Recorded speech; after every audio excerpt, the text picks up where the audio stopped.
Good morning, everyone. Today we're going to be working on lesson 12.4 in our math packets. And again, we're going to be talking about measuring. Oh, do you like my visitor today? This is Sophie. Yes, it is Sophie. She got a haircut. Look at that. She is all ready for her spring. Oh, she's so sweet. But she's very cold. She lost all of her hair. And now she's very cold. So she likes to be on my lap a lot these days. All right. Eleanor, do you still think she's pretty? Ha ha ha. All right. Everybody get out your green packets, 12.4. Today we're going to be working on using appropriate tools. I can choose an appropriate tool and use it to measure a given object. Wow. Maddox, what does the word appropriate mean? You are absolutely correct. Appropriate means the correct way, the right one. Appropriate means it fits. Okay? All right, let's talk about appropriate. If I want to measure how tall I am, would I stand on my bathroom or kitchen scales? No. That measures how much I weigh. What would I need to measure how tall I am? Right, I would have to have a yardstick or a measuring stick of some sort to see how tall I am. I would be doing length or height. Okay, what if I wanted to measure if I'm getting sick? And these days, you know how very important it is to take our temperature for COVID? Would I use a yardstick? Could I weigh myself and find out how much my temperature is? What would I use? Jersey? Absolutely. You would get a thermometer. A thermometer measures temperature. Okay, Liza, this one's for you. What would I do to measure how fast my car is going? Do you know the name of that measurement tool? I sure can't put my car on my bathroom scales. It wouldn't make any difference to do it with a ruler, would it? That wouldn't tell me anything. Right, there's that little dial right behind the steering wheel. And you've all seen it over the top of the seat. I know you've seen it. It's called a speedometer. It tells me how fast my car is traveling.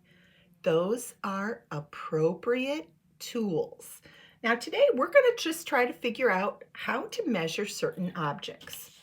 All right, let's look at the dialog box. Pick one or more of these tools to measure the length of the track. How long is it? And then circle the tools that you used. All right, we have to measure the track. Now, in your packets, I sent you some straws. I sent you a chenille stem. And I wish I would have sent you a piece of string or yarn. So if you would do something for me, you will need some sort of string. You will need a string or a piece of yarn, or you know what? You can even use an old shoelace, okay? If you need to go get that, you can hit pause on the video and I'll give you a few moments. You go get it and come back to me, okay? All right. Welcome back. All right, here we go. Well, as you can see, my puppy just stole my yarn. But I could put my yarn on that track. Now, why can't I use my ruler? Elijah, why couldn't I do that? Right, because my ruler is straight and my track is curved. So I need to find a tool that I can curve. Now, because Sophie stole my yarn, I'm going to use my chenille stem. And I'm going to curve it and I'm going to crimp it at the end of do you see that? I don't really want to cut my chenille stem because we might need it on the next page, okay? All right, my track measured from this end to right there. All right, now here's another thing. You're going to have to pause the video for a moment. I need you to do something for me using the straws that I gave you. All right, now watch very carefully. In your packets or in your envelope that I mailed to you, you got one craft straw. That craft straw is very magical. I'm going to tell you why. Because it actually measures 1 inch. Okay? This is 1 inch long. So now very carefully, I need you to get out your scissors and you are going to cut the straws that I gave you into 1 inch pieces. Okay? So you're going to lay it down. You can use a little mark. You can do it with a marker and trace it. Now, because I've had lots of experience, I don't need to trace it. I can just cut it. It's easier to do one at a time, but always use the first one for your standard, okay? It will keep things pretty much even, all right? Always go back to the standard when you are copying, tracing, or cutting, all right? All right, I've got a handful of these now. And these are going to be very important because we're going to use those in our next activity. All right. So you can hit pause. Why don't you go cut your straws into 1 inch pieces? If you need mom, dad, or big sister or brother to help you, that would be fantastic. Hit pause and come back to me. All right. Everybody's back. Everybody's got a little handful of cut straws. All right, now remember we measured with our chenille stem, and I'll give you a moment to do that as well. Excuse me, I don't have COVID. I just need my 2 Tums, right, Noelle? All right, now I'm not going to cut this. I'm just going to crimp it. That means to fold it, okay? Now I want you to put straws on your chenille stem. If you are using a string, you may use a string. It's just a little bit harder to get the straws. It's very easy to put straws on chenille stems. All right. Do they fit? All right, now we're going to count. I'm going to straighten out my chenille stem. 1, 2, 3, 4. So how many inches did our track end up being? Absolutely. It was 4 inches. Now, you may write just a 4. You don't need to write the word inches, but it's actually, we're measuring it with straws. So we would say it is 4 straws long. All right, are you ready? Let's go to the next page. I think it's time for a cup of coffee. How can you measure the length of an object that is not straight? Now that's what we just did, but look at this snake. JJ, you're loving this, aren't you? How could we measure something that's all giggly and woogly and not straight? Sure, we could take a piece of yarn, which obviously you're not going to believe what mine looks like now. It's horrible looking. Mine's kind of ruined. Looks kind of fat and chubby now. You could take a string or a piece of yarn and you could copy the shape using your yarn. And then look what they did. They put the straws on that piece of yarn. Now I'm never going to get a piece of straw on that yarn. So I'm going to go back and use my chenille stem. Okay. Now I gave you really long ones. I just have a short one with me.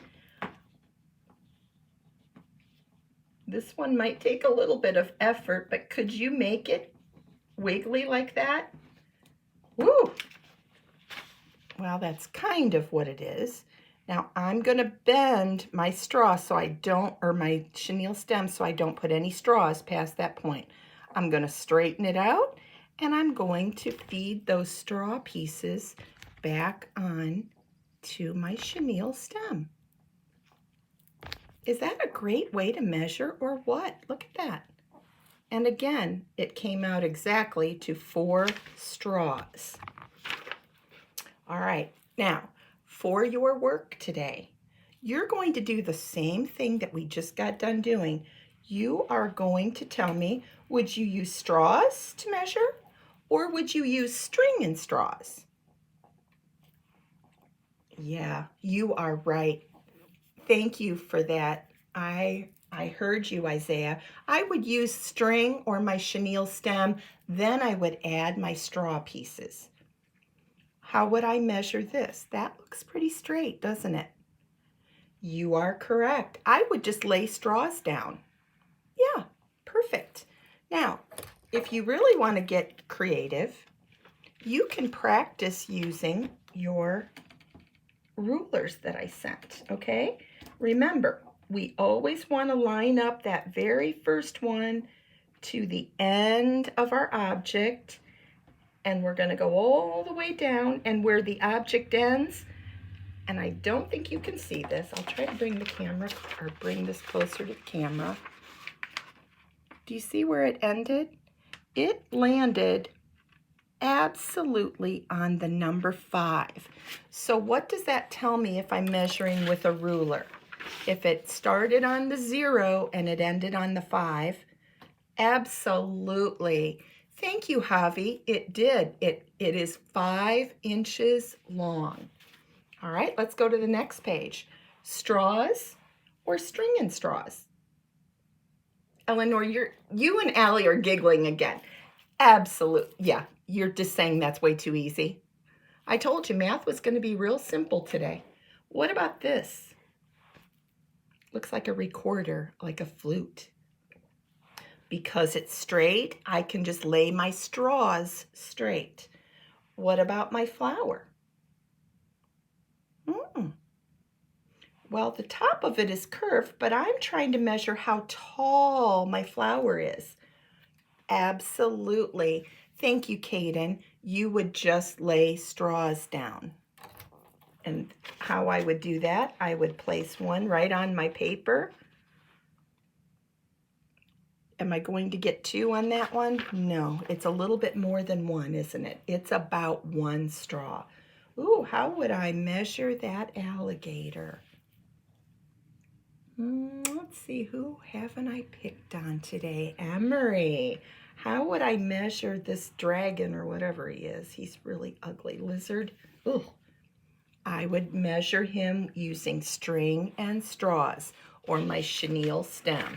Okay, pretty easy, right? All right, let's go to the back page. And guess what? I only want you to do number 9. You do not need to do the top. I want you to do the bottom, and you are going to have to measure those paths, and you're going to tell me how long each path is, okay? And then you have to tell me which one's longer. So longer means the one with the most distance, the most length. Longer means the higher number, right? Okay. I trust that you're going to get an A+++ on this math lesson today. All right. Now tomorrow, probably won't be putting a video on tomorrow because it's a review lesson. Okay. And I only want you to review for 15 minutes. Okay. Save that for, you can do this whenever. Okay. Everybody shake your head up and down. Did everyone hear that? Daphne, you don't have to do it all at one time. Save some of it. It's a lot of fun. You're going to do some addition.